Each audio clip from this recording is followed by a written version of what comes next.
they want to protect the land. They know, they understand that a healthy land is required for a sustainable operation. But sometimes it was our our ability to communicate that probably led to more of the problems in the past.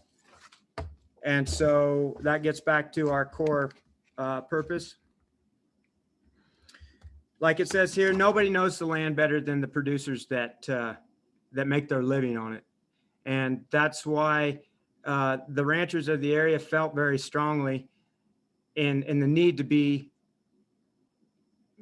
represented, not only to be able to be represented, but also to help give feedback and help to make sure that the conservation efforts were actually targeting the places that were most beneficial to the land and to the people that make their living on it.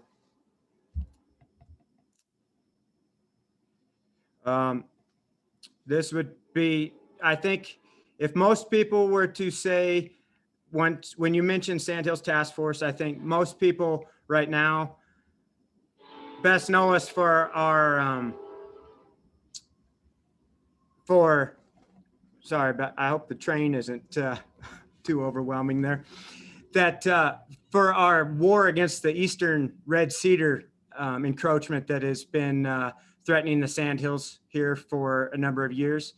And we've been on the cutting edge of trying to work with landowners to help decide what the best course of action to control the invasion is on their land.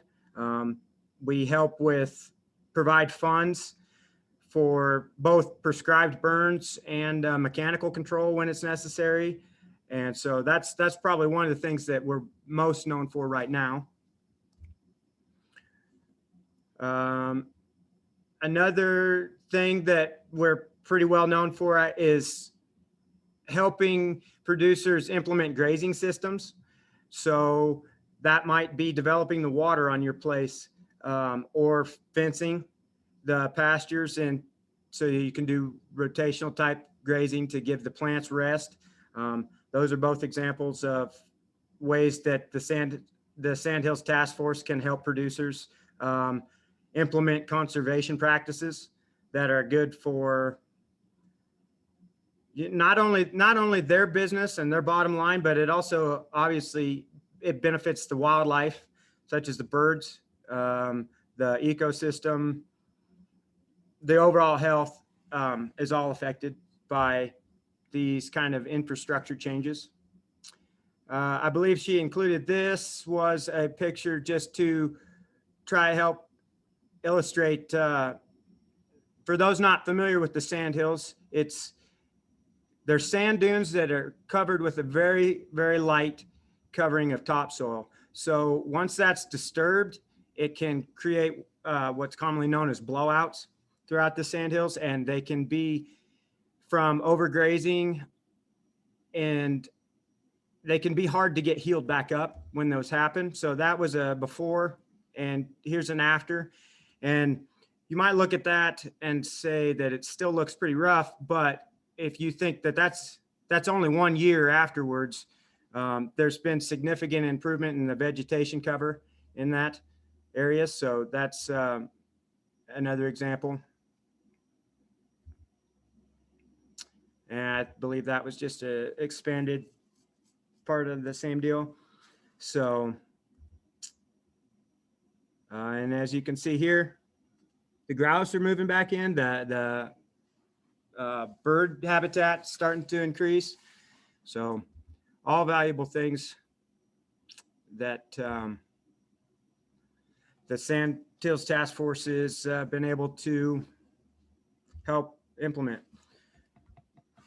Here's some of the projects that we've helped with in the last few years. And again, I apologize, I'm not going to expand on these too much because I wouldn't want to misinform you on anything here, but so that's kind of just an overall view of the Sandhills Task Force as the program in general. And then now I will kind of expand more on my my new role and what it is that I'm doing with the task force. So am I back? Am I on here? Can you say, okay. So my role is I got to spearhead a new project. It's an outreach project to the ranchers of the area that we titled Sandhills Stewards.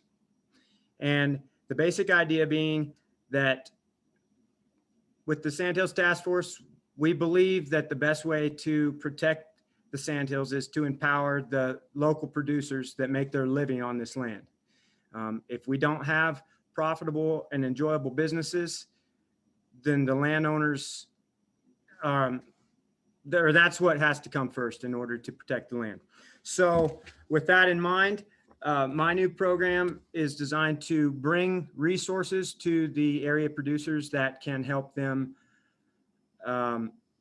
target the areas in their business that they want to work on. So some examples might be, we'd mentioned the red cedar control, or if they want to implement rotational grazing type stewardship practices, we look forward to hopefully meeting with them to do those type of things. But we also, I want to structure the entire business on 4 key aspects. That is, strong Sandhills producers. It's important that we understand ourselves, that we understand our environment, that we understand our livestock, and that we understand our business. And so my approach is, through the workshops that I'll host and the outreach that I do, generally they'll fall into those 4 categories. You might think to understand yourself doesn't jump out to most producers as something that they'd want to focus on, but understanding why we make the decisions that we make, understanding our own personality traits, or take, for example, having a basic understanding of the personality traits of the people that you work with closely can help with, take for an example, a generational ranch might have granddad, dad, and junior, all 3 still on the ranch. They've never been exposed to the ideas that they communicate differently. They can lead to frustration. It can cause tension and problems along those lines. So that would be one area. Another thing might be, again, like I said, understanding why we make the decisions that we make. We might want to, we appreciate the fact that it's a lifestyle that we embrace, but at the same time, that can lead to overwhelming work hours. That can sometimes be, it's a burden sometimes for producers to have to deal with that kind of thing. And so when you want to make changes in your operation, pinpointing, making sure that they're the right ones to actually affect the changes that we want to make, that kind of falls in that category. Understanding the environment, that comes back to helping bring the Sandhills Task Force's enthusiasm for conservation to directly to the landowners, to you know, when you can show them firsthand a rainfall simulator and how much moisture, how big of a difference it makes having that grass cover on your land and stuff like that. When you can show them those kind of things firsthand, it can spark a renewed sense of, again, enthusiasm for conservation and conservation practices. Also, just opening exposing to resources that they might not have been aware of, kind of falls in that. And then understanding the physiology of the plants, why they need they need rest, why you need to leave cover. I mean, these are some things that most producers, they intuitively kind of know, but bringing that kind of information to them firsthand is beneficial there. Understanding our livestock, There's a lot that goes into this one. Um, for me, one of the big things is understanding their behavior and why they behave the ways they do. There's techniques called low stress or Bud Williams type livestock handling that it impacts the animal health. It impacts the ability of the producers for it to be an enjoyable experience. I mean, I don't know how much firsthand experience this audience has with working cattle, but it can be frustrating if it's not done in a way that the cattle or the livestock understand. It's not just cattle, but livestock. So that comes back to basically making sure that we are communicating with them in a way they understand. But this also affects the bottom line of the producer, their health costs, their rates of that. The stress leads to sickness. It leads to increased costs in medicine, vaccine, all kinds of things along those lines. Understanding our livestock also encompasses understanding the biological needs of that cow and how it ties to the environment, and that what our grass produces at different times of the year as far as the nutritional needs of that animal, how you can match them to fit the area that you're ranching in and the resources that you're managing in the best way possible to reduce some of the extra costs, such as, a high winter feed bill cost, types of things along those lines. So there's a lot that falls into that category. And then the last one is understanding our business. And with that one, a lot of people that do this for a lifestyle or do this as a living, they may not have ever been exposed to a lot of business practices type deals.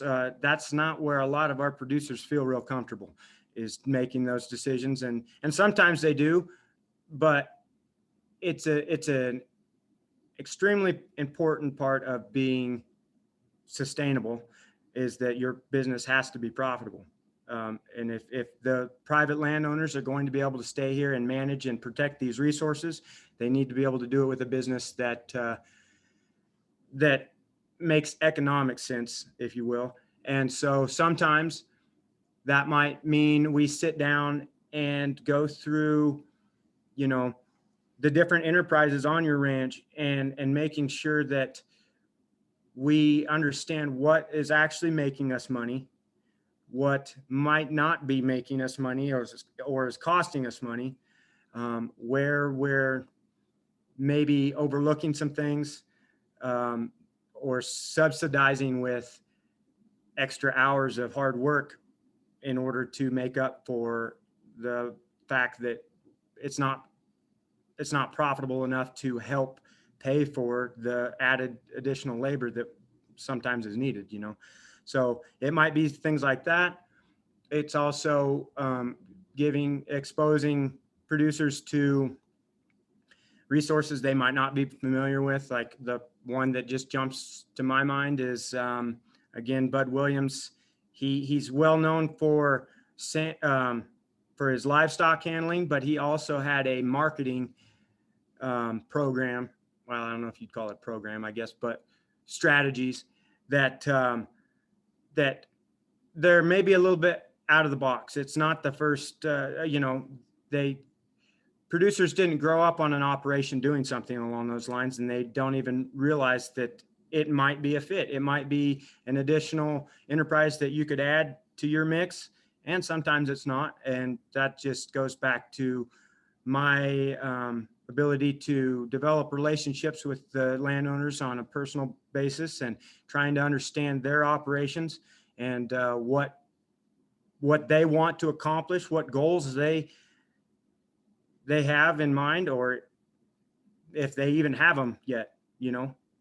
I'm a big believer in mission statements and a vision statement, and knowing where you're going and what you're wanting to do with your business, instead of just drifting along with the way things have been or the way things are right now. without taking those proactive steps to make those changes that we want to make. So that's kind of what my new role is. I'm excited. I get to build the program from scratch. I get to build it from the ground up. So I'm looking forward to meeting with producers. And I guess that, I don't know how much time, how much longer you're going to listen to me ramble, I guess. But that's, No, that's oh, go great. ahead. Oh, sorry. No, I was Nope. just gonna say, we really appreciate hearing that perspective, and I know I'm definitely interested in how opening that dialogue from a standpoint that's not purely ranching or purely wildlife is going to affect, relationships and improve dialogue down the line. So,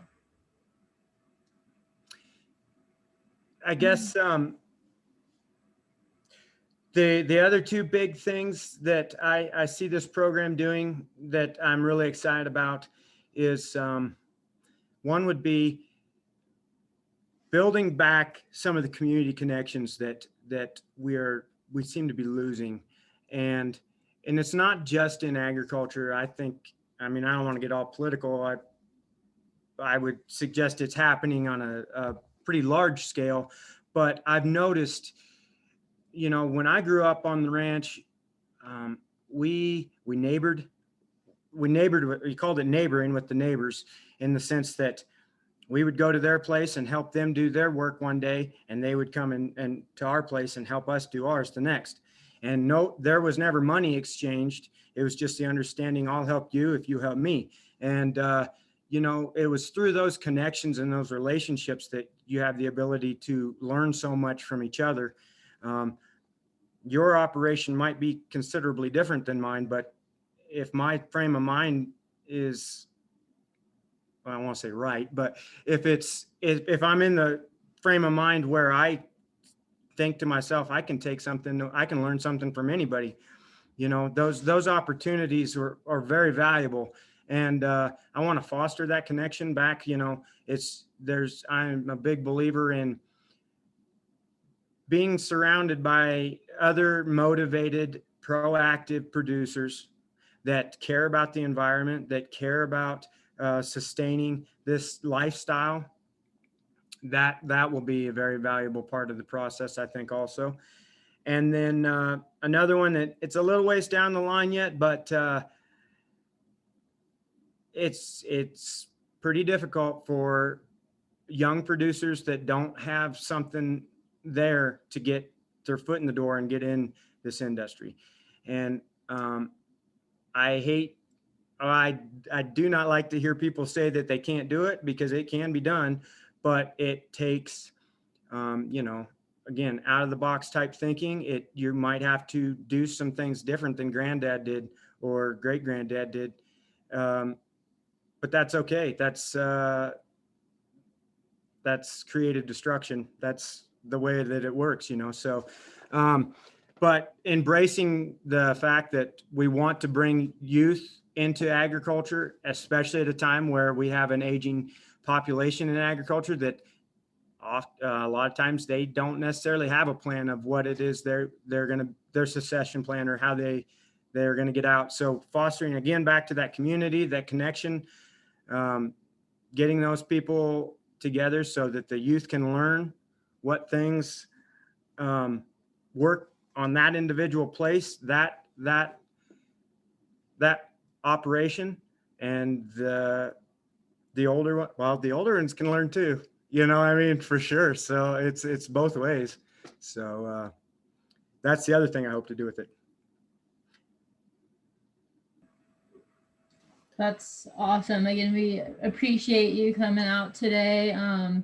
This is the part where the conversation comes in. So if anyone has any questions or further discussion that they'd like to bring up with Ty, feel free to come off mute and do so.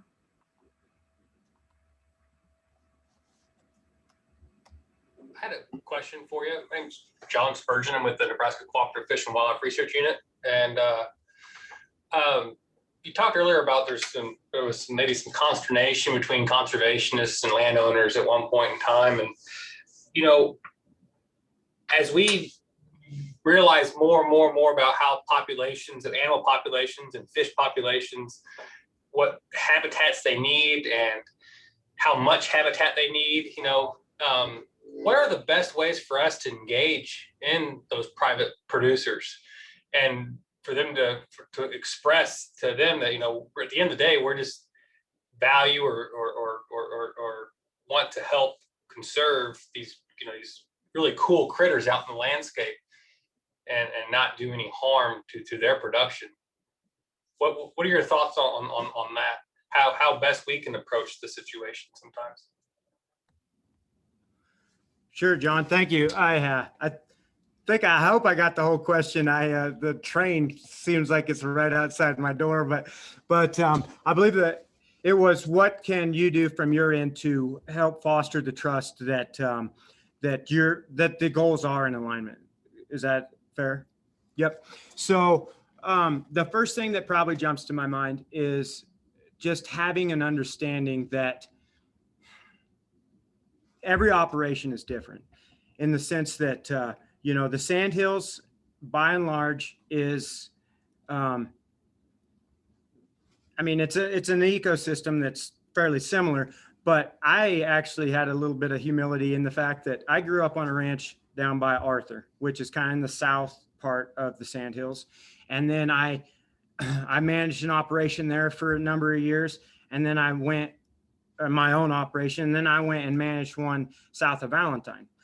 And to be honest, I looked at it. It's a beautiful ranch. Conservation practices were great. I kind of had the thought to myself, it's the Sandhills. The Sandhills are the Sandhills. It can't be that different. And I was just in 100 miles. I was surprised at the amount of, if you think about it, in the fact that grass, the physiology of the grass plant doesn't change. It's the same, but the soil makeup and the terrain was enough different that, I had a lot softer hills up at the ranch south of Valentine. And then there was a great deal more wetland, meadow type, lowland. And the challenges of trying to graze that in it presented challenges that I didn't foresee at the time. So having that in mind and knowing that, when you talk to producers, I think sometimes some of the mistrust comes from the fact that maybe things get pushed from the top down, that by the time it reaches their level, they don't see the impact, or it doesn't work in their specific situation. And if that happens repeatedly, it can probably lead to mistrust, or maybe not, mistrust might be too strong a word, but skepticism that, he hasn't lived his whole life here. He doesn't know. So just trying to convey the understanding that their input is valuable because they do live there and they have seen how much that place is. And another example of that is the place I managed. I came in from the outside and I was only there for about 3 years, but to see some of those wet meadows, granted, the 3 years I was there, we had one that was two that were back to back, incredibly wet. So there was flooded grass, or there was water levels way higher than had been historically. But my point being, just in those 3 years, it had changed, and so I guess I'm just saying each one's individual one is different, and trying to communicate that you understand that. And that I think would probably foster connection better than anything else I can think, so maybe it's open up with the question of asking the producer, what is it about your place you think that makes this specific? What's something that you think that you have noticed here? That might be a way to open that dialogue, I guess. That's awesome. No, thank you very much.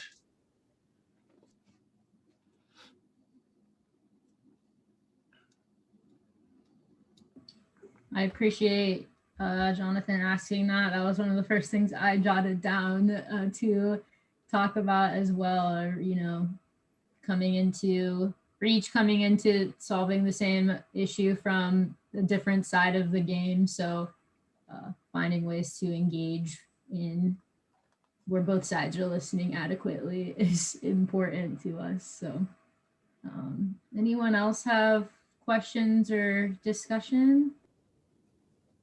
I have kind of just a follow up to that, and apologies if you address this when you're answering the question. But so in the group that you've brought together on the board of the organization, like you said, it has to be half working ranchers, right? And then you've got a range of other organizations, and so as they've worked together, and I'm sorry, I can't remember how long you've been working together, but have you seen that group kind of work together? How have they dealt with conflict? Has it been like, well, they're getting to know each other more personally, so they deal with it differently? Or I'm really interested in how that, you know, what kind of conflicts or conflict resolution you've seen there and how you make it work. Yeah, I appreciate that question, and I wish I'm gonna say I wish I had a better answer for you, but what I can say right now is I've only been involved with the task force. Like, I joined as a board member the beginning of last year, and I was only on there for almost a year, and before I took, but the spot that I filled, the guy that I can't say replaced because I couldn't have replaced him, but the spot that I filled was A.B. Cox, and he was on the board for a long time, and I wish he was here that he could answer that for you. But one thing I think that might kind of tie into, and it builds on the part of why sometimes there's mistrust or skepticism, can be when those things get pushed that aren't applicable to the individual ranchers, their operation. I'm trying to think of how let me think this out for you. I don't want to be, but like, let's take a grazing plan for an example. Now, I believe that a grazing plan is an important tool that a rancher uses. You're monitoring your inventory of livestock and grass. And I come from, my basic paradigm is what we're actually doing is we're grass farmers. We're growing grass, and the cow is just what harvests the grass for us, you know, but the grass is the resource that needs protected the most. Now, for some, that's a shift in mindset. You know, I mean, that's not intuitive, especially when you come from producers that you spend so much time with the genetics of your livestock and the production side of that's not something that's an idea that you might have to coax out of some. But then the next step being that a grazing plan is an important part of monitoring your business and your tool. Now, I can go to a lot of producers and I can say grazing plan, and immediately they're going to be suspicious and they're going to throw a flag up. And so I think part of that comes from sometimes they've got force-fed a plan that they're tracking a vast number of things that they're not seeing results from on their, and it's not actually a tool that they're finding useful, you know? So that creates that skepticism of, you know, well, they're going to make me do a grazing plan. That's just more stuff I got to keep track of that I don't even see an improvement. That there's not the connection there of how that's actually applicable to their operation. And I'm not trying to talk down about any producer out there that doesn't want to do a grazing plan, but I hope that. So back to, that's just an example where I think the board members often were able to communicate back to some of the conservation practices. Like, your individual landowner's not going to see the results that make it worth their time to track these metrics and while yes, it is, I'd say by and large, most ranchers are there. They think about conservation and it's important to them. There's a lot of other things on their plate. And so if we're trying to get them to do something that's not benefiting their business or in a way that they can see, you're starting out the relationship in a not ideal spot to start with. I know that wasn't as good an answer as I wish I could give you. And like I said, I would be willing to follow up with, because I could ask AB or some of the guys that were on the board from the early days, and I know they could point to specific examples. Yeah. No, I think that was a great answer. I think that's really interesting because you have the experience both now of having been on the board and also working for the organization. And so I think that's really interesting. So, and just to follow up, I don't want to monopolize, but really interested in the project that you were describing towards the end of your presentation that you're starting. And so is that sort of like an outreach? Like how are you working with ranchers on those things? And do you feel like you might run into the same kind of not sure standoffish when you kind of start, like when you were saying, well, we're going to talk about understanding yourself, Yes, What's been your experience with that? That sounds really interesting. Yeah. So I have been on board with the task force since January. And so I'm hosting an open house on March 1st. So we're just kind of getting the ball rolling. But I'll host a number of workshops throughout the year, and that will hopefully bring producers together and allow us not only the task force, but this is a chance for conservation experts to talk directly to the producers and explain to them why these practices are important, So that's one of the things that we look to do with it. And also it's building those personal connections. It is an outreach type of deal. So, fostering those connections one-on-one. And then as we build that network take, for example, I've got a couple buddies, a few friends that they're innovative producers. They've been operating for a while. And I said, hey man, I'm going to be honest with you. There's probably nothing that I'm going to present to you that you don't already know. But if you'll come on as a veteran and help get the ball rolling on this deal, and it would be calling in a favor, I guess, maybe you'd say, and along those lines. But it's building those connections up through throughout the entire Sandhills that I think that's another part of the outreach. And then just,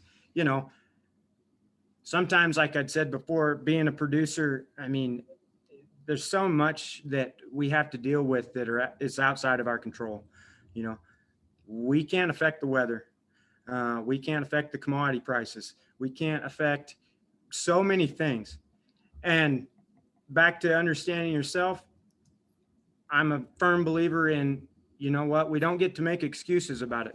We chose to operate in this business knowing that all those things are out of our control. We can be proactive and do what we can, but even with that mindset, it can still be overwhelming sometimes. And that often doesn't leave a lot of time for a producer to go and gather these resources that I've been lucky that I've been exposed to over the years, Well, maybe not lucky. I mean, I tried to seek them out most often, but the ability to go to learn about different business structures, different enterprises, different types of things, best practices in other businesses, and how that can apply to our agricultural businesses as well. I mean, those aren't resources that are always at the fingertips of most producers. So that's the other thing that I hope to do with it, I guess. I don't know if I answered your question there, actually, but sorry. No, you did. That's great. That's really interesting. Sure.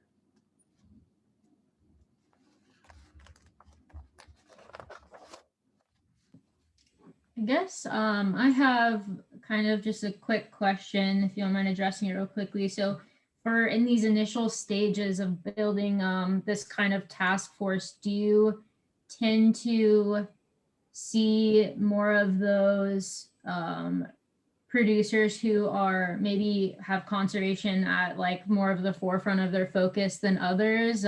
Is it hard to, I guess, what routes are built into down like to encourage those who might not have that as like you were saying earlier, it's important to everyone, but maybe not acknowledged in the same ways of realizing that that is a mutual goal. So yeah, how do you attract those people in who maybe are brushing off some of our hippy dippy wildlife stuff from the beginning to get them engaged in those conversations? Sure. That's a great question. That's something that the Shelley Kelly, our program director, she kind of reminded me of this at the beginning. When I had my vision of what this was going to be, I was gung ho, and I mean, we're gonna have business plans, we're gonna have mission statement, all the things that I was rolling through earlier, and she kind of reminded me, you know, some of the people that I've been around, some of that group that already embraces some of these conservation type tactics, like we definitely want to make them a solid part of the program and make sure they're a resource for the others to learn from. But we're also reaching out to the people that this isn't what they're doing already, you know, and for some, these small steps, the small steps at the beginning will, you know, those, when you're on an operation that dad did it the same way that grandpa did because it worked the way grandpa did for so long, you know, that they're not used to innovative changes. Even small ones can feel overwhelming sometimes, you know, for some of those. I think the way that I hope to do that is make it a conscious effort to go out and find some of those. So when I have a workshop and I'm talking to a producer that, you know, they understand some of these principles, these conservation type practices and stuff, I say, hey, what's a name of somebody in your area that you know that has the potential to implement some of this stuff, that has the right kind of mindset, that they're open to ideas, you know, they're willing to try something like this. If you'll give me a name, let me reach out to them and see if there's something that I can offer them, something that we can bring them on board, you know. So that's one thing. I think another valuable thing is just one of the best ways, again, back to making sure that the producers are able to tie it directly to the benefits, is, so the place that I leased in Arthur, I leased that operation from Terry Enfield was the guy's name, and I have a great deal of respect. He gave me a chance to get started, you know. I mean, it dang sure wasn't a handout, and I wouldn't have took a handout anyway, but it was a chance to just get going. And he's the guy that had started implementing rotational grazing back, I think, in like the 80s. So at that time it was pretty radical to, you know, none of his neighbors were doing it. But the second year that I leased that place, we had lightning strikes that started a fire, and the fire burnt across about 3 sections of grass, you know. And I was at that time, you know, just kind of getting started. It was pretty overwhelming in the sense that I was like, I'm going to lose that grass. I don't know where I'm going to go with my cows this summer, you know. And the resiliency of that ground, the way it came back, the way that responded to that, what was a disaster, is a natural disaster of sorts.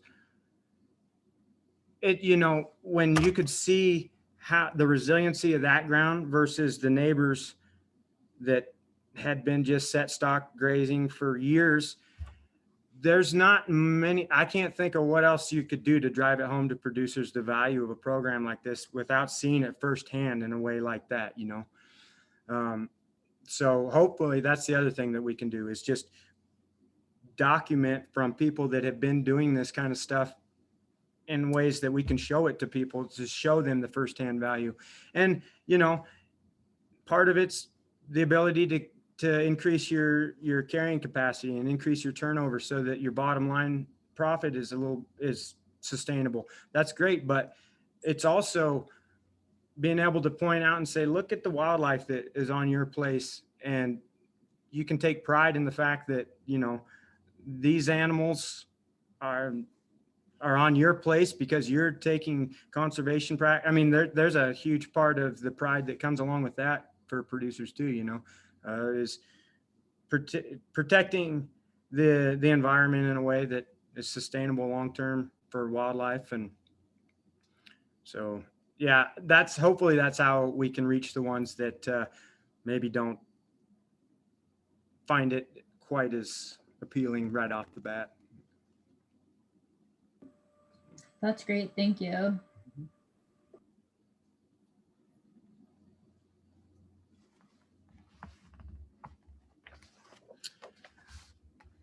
I don't know.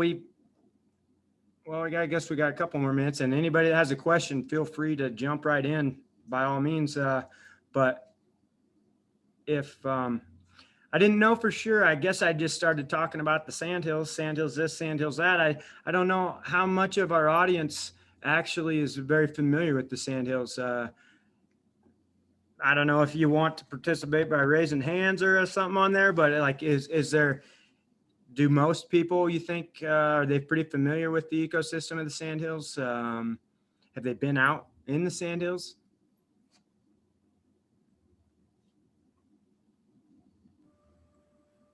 Got some thumbs up. Yeah. Few, huh? Looks like it's pretty split. Well, this Highway 2 drive, it takes you right through the heart of the Sandhills. And, it's pretty interesting to me back in when this country was very first being settled, the Sandhills were mostly looked at as a desert covered over with grass. I mean, they didn't have much interest in them. There was great big areas that, they didn't really understand the value of it for grazing at that time because there was no water development. So the only water was natural water. So they were kind of overlooked for quite a while. And I just, you could think back the Kincaiders or the homesteaders that tried to make a living on here. I think back to the people, if you are familiar with this area, it's pretty impressive to me how tough those homesteaders had to be to make it out here before there was ever a tree. There wasn't, the wind just blows about 9 months out of the year, and living in a hole and dug out in the dirt. They were some tough ones that built this country. And then, of course, the 30s, the drought. The history of this area. If you're not very familiar with it, maybe I could pull together some resources real quick that would kind of give a background on that. First one that jumps to mind is they've got a book called The Atlas of the Sandhills.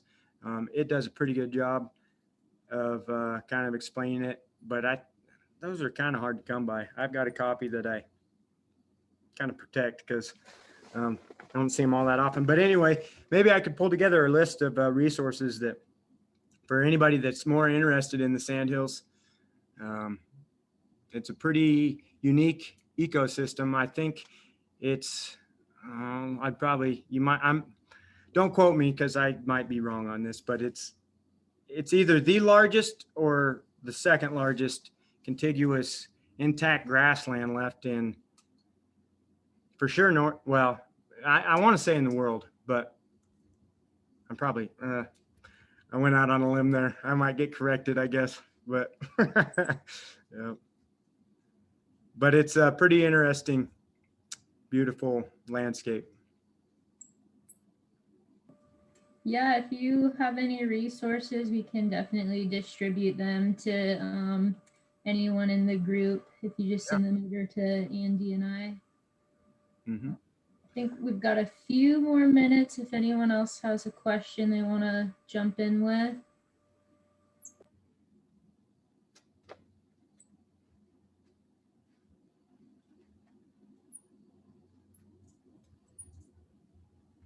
Ty, you mentioned something about conservation, or the landowners really enjoying and appreciating that they have these wildlife species on their land, and they can see, foxes and different types of bird species and ungulates and things like that. But what they don't necessarily always see, and what do you think is their understanding of the diversity of aquatic organisms on their places? Fish, like small stream fishes and things like that, they may not be able to recognize and see on a daily basis as they're out working their property. That's a good point. I would probably begin by answering from a personal, like an anecdotal perspective is I need to improve my aquatic biology quite a bit because, there's aside from the people that, enjoy fishing and they spend a lot of time out fishing and stuff on the lakes, I would say that a lot of the producers, that might be a area that could use improvement, for sure. And there's definitely the ones that are pretty familiar with the fish species because there's a lot of the Sandhills lakes, have desirable, I guess you call it sports fishing or whatever fishing. But, that's another thing that kind of ties back into the task force has programs where they do lake restorations. And mostly a lot of times those entail the invasion of carp because carp will, and I'm getting a little out of my area of expertise here, but I do know the carp, they'll muddy up the water and they make it so that more, I guess, desirable fish can't survive. And it also deters waterfowl, I believe, and other beneficial wetland plants. So that's one of the things that the task force does sometimes is lake restoration. And there's probably many that are a lot more well-versed in it than I am, but it is probably that I need to improve in, and hopefully I can bring that enthusiasm to others too. Yeah.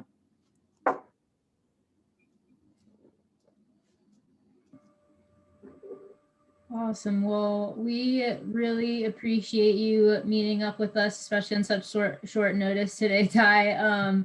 I think I definitely learned a lot, and I know that bridging those communication with landowners is something that I'm personally really focused on. So I think it's something that's on the forefront of a lot of our minds, especially right now. But so yeah, we're very thankful for you being here. Everyone, if you're looking for more info, be sure to check out sandhillstaskforce.org. And also Andy posted the survey link in the chat if you have a chance to respond and put in any feedback about the coffee and conservation meetings. But thanks everyone so much for being here today. Andy, anything you wanted to add? No, again, thanks, Ty. Really appreciate filling in, and this was a great presentation discussion. So again, thank you so much.